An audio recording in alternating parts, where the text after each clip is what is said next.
Assalamu alaikum wa rahmatullahi wa barakatuh. In this short video, we're going to speak about some of the virtues and the significance of the Basmalah. And as mentioned in another video, the Basmalah refers to the statement Bismillah ar-Rahman ar-Rahim. So what is the meaning of Bismillah ar-Rahman ar-Rahim?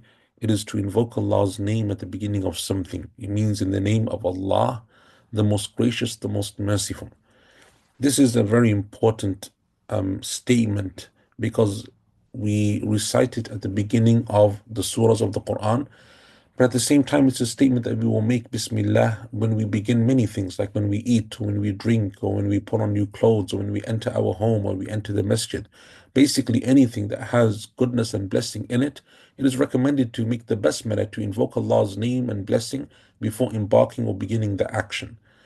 And that's because when we invoke Allah's name and we say Bismillahi in the name of Allah, we're asking for Allah Azza wa Jal's help, we're asking for Allah Azza wa Jal's success, we're asking for Allah subhanahu wa ta'ala to guide us to that which is best in that action that we're going to perform. And therefore, especially when it comes to the recitation of the Quran, and we invoke the two names of Allah Azza wa Jal, Ar-Rahman and Ar-Rahim, which speak about Allah's mercy. Ar-Rahman speaks about Allah's overcoming and encompassing mercy and compassion.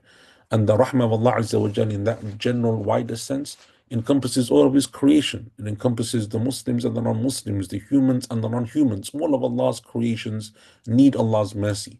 But Ar-Rahim is the especially merciful.